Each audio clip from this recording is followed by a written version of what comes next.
anak-anakku yang terkasih di dalam Tuhan. Apa kabar kalian hari ini? Semoga kalian masih sehat dan juga terus tetap semangat ya, meskipun pembelajaran masih dilaksanakan secara online. Nah, bertemu lagi dengan Ibu Ike, di mana pada hari ini Bu Ike akan mengajari kalian materi di bab 1 ya, untuk kelas 12. Nah, mari kita simak bersama materi yang akan kita pelajari pada hari ini. Nah, ini adalah materi atau bab 1 yang akan kita pelajari, yaitu tentang akuntansi sebagai sistem informasi. Nah, kompetensi dasar dari bab ini adalah yang hendak kita capai ya dalam pembelajaran di bab ini, yaitu untuk pengetahuan adalah mendeskripsikan akuntansi sebagai sistem informasi, dan untuk keterampilan adalah menyajikan akuntansi sebagai sistem informasi. Baik, mari kita mulai masuk pada materi ya. Kita akan pertama-tama belajar mengenai sejarah akuntansi.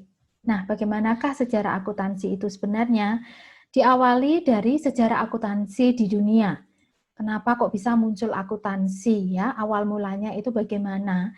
Yaitu berawal dari Bapak ini ya. Ini foto dari siapakah? Yaitu foto dari Fra Luca Bartolomeo de Pacioli. Ya, atau biasanya sering disebutnya itu terkenalnya adalah Luca Pacioli namanya. Nah, Luca Pacioli ini dikenal sebagai Bapak Akuntansi. Nah, kenapa kok bisa dikenal sebagai Bapak Akuntansi? Mari kita lihat sejarahnya ya. Tahun 1494, Luca Pacioli ini mempublikasikan sebuah buku yang berjudul Summa de Arithmetica Geometrica Proportioni et Proportionalia. Nah, di buku ini, di dalamnya ada subjudul Tractus de Computis et Scriptoris, yang mana dalam subjudul ini mengajarkan sistem pembukuan berpasangan, atau di dalamnya itu sudah mulai ada sistem pembukuan debit dan kredit. Nah, inilah yang kemudian menjadi cikal bakal dari munculnya akuntansi. Setahun setelah buku itu dipublikasikan atau diterbitkan, akuntansi itu mulai diterapkan di Italia. Nah, kenapa ini kok di Italia? Karena Pak Luca ini itu asalnya dari Italia, ya. Nah, kemudian setelah terjadi Perang Dunia Kedua, pengaruh akuntansi itu makin terasa di dunia barat, jadi semakin menyebar ya ke berbagai negara di dunia barat. Kemudian sistem akuntansi ini diberi nama sesuai dengan nama orang yang mengembangkannya atau dari negara masing-masing. Nah, itu seperti disebut sebagai Anglo-Saxon sistemnya ya di Amerika Serikat. Serta sistem kontinental di Belanda. Nah, ini tergantung setiap negara itu kayak memiliki namanya gitu, namanya masing-masing gitu ya. Nah, kemudian akuntansi mulai berkembang di Indonesia. Bagaimanakah sejarahnya? Nah, sejarah akuntansi mulai ada di Indonesia itu dimulai dari zaman penjajahan Belanda, yaitu sejak tahun 1642, di mana perusahaan di Indonesia yang dipimpin oleh Belanda itu mulai menggunakan sistem akuntansi kontinental. Seperti yang disebutkan tadi sebelumnya, sistem akuntansi di Belanda itu menggunakan sistem akuntansi kontinental. Nah, kemudian mulai berkembang. Setelah tahun 1960, akuntansi cara Amerika atau Anglo-Saxon mulai diperkenalkan di Indonesia. Dan seiring berjalannya waktu, akhirnya sistem pembukuan di Indonesia pun berganti dari kontinental menjadi Anglo-Saxon. Ya. Kemudian berkembang lagi. Pada perkembangan berikutnya, akuntansi di Indonesia mulai menerapkan yang namanya Pedoman Standar Akuntansi Keuangan atau disingkat PSAK. Ya, sebagai upaya apa? Untuk penyesuaian terhadap kondisi global, peningkatan transparansi laporan keuangan, dan peningkatan kualitas laporan keuangan di Indonesia. Nah, ini masih terus dipakai sampai saat ini. Nah, ini adalah sejarah akuntansi di Indonesia, ya. Kemudian kita akan mulai untuk mendefinisikan apa itu akuntansi.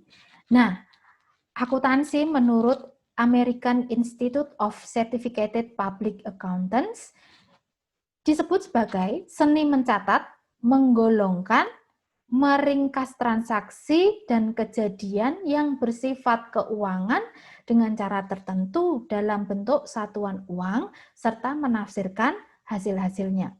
Jadi menurut AIPA, akuntansi itu ada 3 hal yang penting ya, yaitu dari mencatat, menggolongkan, dan meringkas transaksi.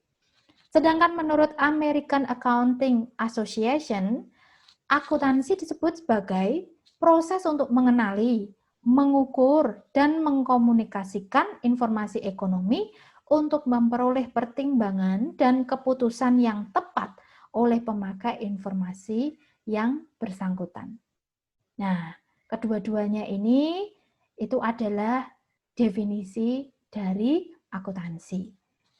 Kita lanjutkan selanjutnya. Nah, kemudian sistem informasi akuntansi atau akuntansi sebagai sistem informasi itu yang bagaimana sih ya? Dalam prosesnya, akuntansi akan menyediakan informasi yang berkaitan dengan keuangan perusahaan. Ya, biasanya berupa apa? Laporan keuangan. Nah, akuntansi dengan demikian memegang peranan yang penting dalam menyajikan suatu informasi dalam bentuk laporan keuangan. Nah, oleh karena itu, akuntansi sebagai sistem informasi dapat didefinisikan dalam 3 hal berikut ini. Mari kita lihat, ya. Yaitu, akuntansi sebagai sistem informasi itu adalah input berupa informasi ekonomi dari kegiatan transaksi organisasi atau perusahaannya. Inputnya berupa informasi ekonomi dari kegiatan transaksi organisasi atau perusahaan. Yang kemudian input tersebut diolah melalui proses identifikasi, pengukuran, dan pelaporan. Setelah ada proses ini, maka akan muncul outputnya atau hasilnya, yaitu berupa informasi atau laporan keuangan untuk menunjang pengambilan keputusan. Jadi hasilnya itu adalah berupa laporan keuangan yang nantinya akan kita pelajari lebih lanjut. Laporan keuangan itu ada apa saja ya.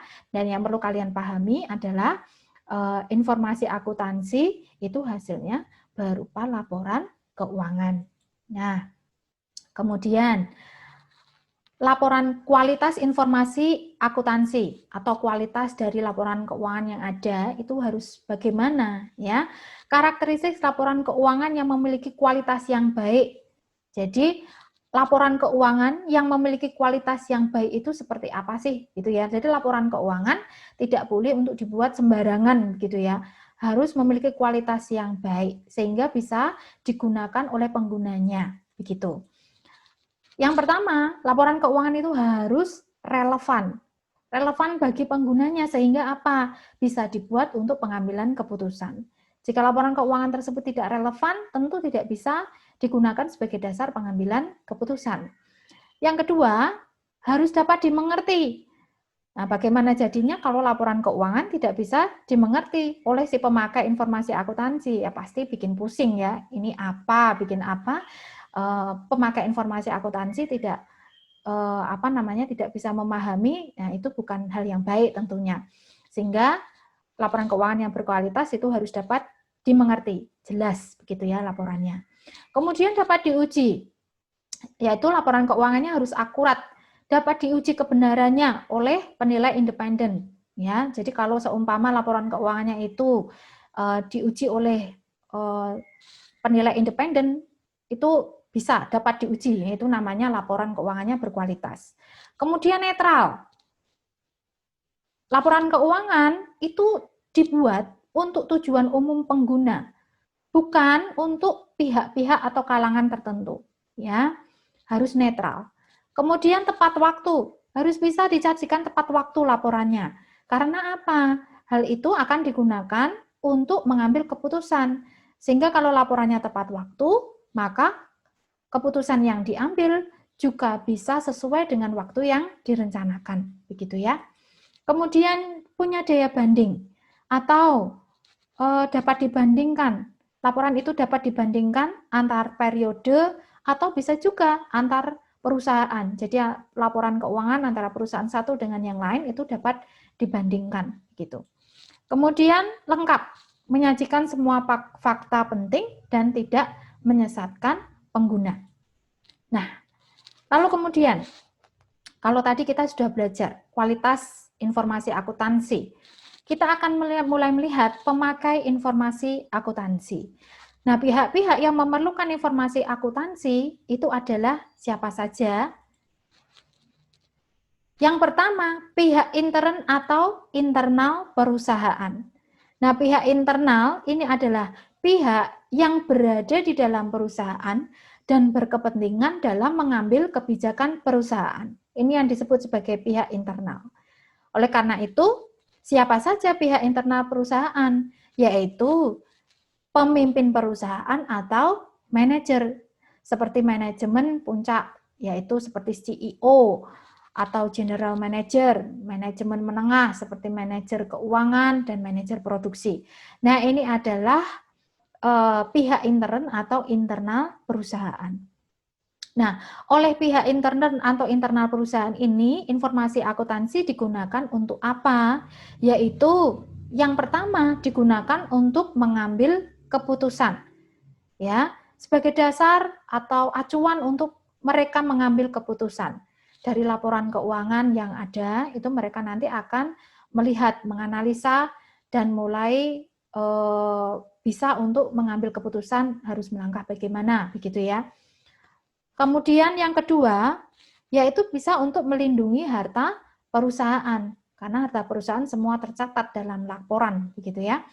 Kemudian informasi akuntansi digunakan untuk mengukur laba perusahaan dalam periode tertentu, supaya bisa tahu laba ini atau keuntungan keuntungan perusahaan itu berapa, itu bisa diketahui ya. Kemudian mengawasi kegiatan perusahaan melalui informasi akuntansi atau laporan keuangan perusahaan, maka pihak pimpinan bisa mengawasi kegiatan perusahaan dengan baik. Nah, itu adalah pihak intern. Sekarang kita masuk kepada pemakai informasi akuntansi. Yang kedua itu adalah pihak ekstern atau eksternal perusahaan. Nah, pihak eksternal itu merupakan pihak di luar perusahaan yang mempunyai hubungan dengan perusahaan dan memiliki kepentingan terhadap kebijakan perusahaan. Jadi pihak eksternal itu namanya di luar perusahaan, ya, tetapi masih bekerja sama memiliki hubungan dengan perusahaan. Nah, pihak eksternal yang memakai informasi akuntansi itu siapa saja? Yang pertama adalah investor atau calon investor, ya. Nah, investor menggunakan informasi akuntansi untuk mengambil keputusan terhadap keputusan investasinya. Nah, investor itu akan mulai untuk melihat laporan keuangan perusahaan sebelum mereka memutuskan akan berinvestasi atau tidak. Jadi dari laporan keuangan perusahaan itu mereka mempelajari ini perusahaannya baik atau tidak, ya, stabil atau tidak, layak untuk mereka invest modal ke dalam perusahaan itu atau tidak, gitu ya. Jadi informasi akuntansi digunakan untuk pengambilan keputusan terhadap keputusan investasinya, mau investasi atau tidak, gitu. Sedangkan itu bukan untuk calon investor ya. Kalau investor berarti sudah menanamkan modal di perusahaan itu. Maka kalau investor dia akan mulai untuk melihat laporan keuangan atau informasi akuntansi untuk mengetahui kira-kira dia akan tetap menanamkan modalnya di perusahaan itu, atau mungkin kalau dilihat perusahaan ini sudah tidak stabil ya, keuntungannya selalu menurun, maka dia bisa saja mengambil keputusan untuk mencabut modal yang ada di perusahaan itu. Nah, ini adalah kegunaan informasi akuntansi bagi investor atau calon investor. Kemudian karyawan itu juga memakai informasi akuntansi. Nah, untuk apa? Yaitu untuk menilai kemampuan perusahaan dalam memberikan gaji dan juga memantau kondisi perusahaan. Jadi begini, karyawan itu akan mulai untuk melihat laporan keuangan perusahaan dan juga menganalisa, ya, menganalisa apakah kira-kira perusahaan ini dalam kondisi yang baik. Contohnya, jika asetnya semakin bertambah, labanya semakin bertambah, maka mereka dapat mengambil kesimpulan bahwa oh perusahaan ini pasti bisa nih memberikan gaji setiap bulan kepadaku gitu ya, seumpama Bu Ika ini sebagai karyawannya ya. Kemudian juga memantau, wah kira-kira perusahaan ini masih bisa terus berlangsung apa tidak ya, atau jangan-jangan nanti bangkrut gitu. Nah, kalau seumpama dari laporan keuangan yang karyawan itu lihat ya, dianalisa, kemudian kok kondisi perusahaan sepertinya buruk. Wah, ini jangan-jangan bisa mengalami kebangkrutan, maka karyawan dapat mengambil keputusan untuk tetap ada di perusahaan itu, bekerja di perusahaan itu, atau dia bisa memilih untuk bekerja di perusahaan yang lainnya karena melihat kondisi perusahaan yang buruk. Nah, itu adalah kegunaan dari informasi akuntansi untuk karyawan, ya. Lalu untuk kreditor. Kreditor ini orang yang memberikan pinjaman ya, orang yang memberikan kredit. Menggunakan informasi akuntansi untuk apa? Yaitu pertimbangan dalam memberikan kredit. Apakah perusahaan itu layak atau tidak. Kemudian juga memantau kemampuan perusahaan untuk membayar kredit jika mereka sudah memberikan kredit atau pinjaman ke perusahaan tersebut. Kalau dilihat dalam laporan keuangan itu kok ternyata labanya semakin menurun, asetnya semakin menurun, hutangnya semakin banyak. Nah, pihak kreditor dapat bisa mengambil keputusan untuk tidak memberi pinjaman lagi, ya. Dan juga bisa memantau, wah kira-kira ini perusahaannya bisa bayar kreditku atau tidak. Nah, seperti itu.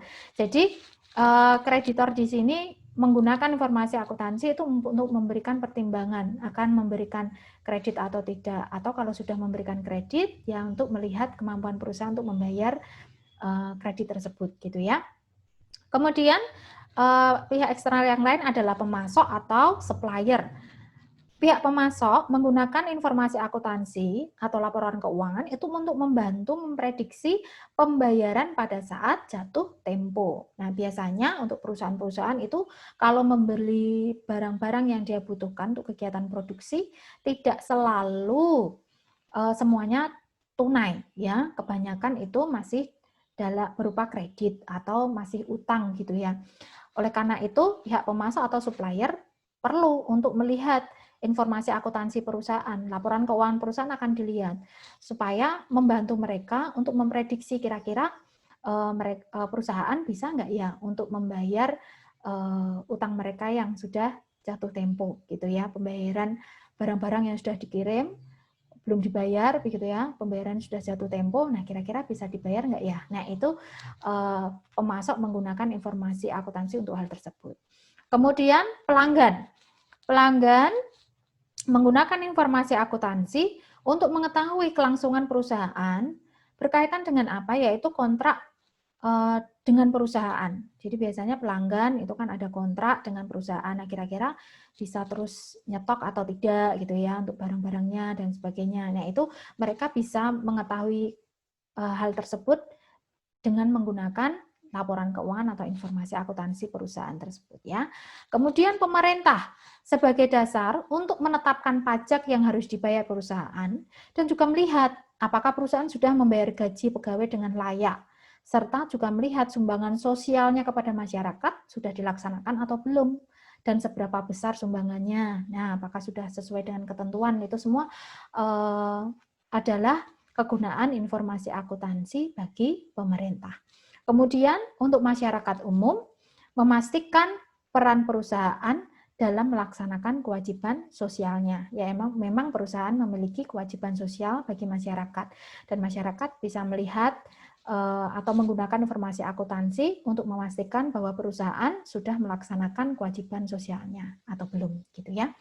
Nah, itu adalah pemakai informasi akuntansi ekstern atau eksternal perusahaan, dan juga menggunakan informasi akuntansi tersebut untuk apa saja, begitu ya. Baik, itu adalah materi kita pada hari ini. Bu Ike akan memberikan tugas bagi kalian, di mana tugas tersebut akan Bu Ike kemas di dalam Google Form, berupa Google Form gitu ya, dan linknya akan Bu Ike bagikan kepada kalian. Oleh karena itu, tolong tugas juga dikerjakan dengan baik ya, supaya nilainya bagus. Oke, terima kasih atas perhatian kalian. Sampai jumpa di pertemuan selanjutnya. Tuhan memberkati.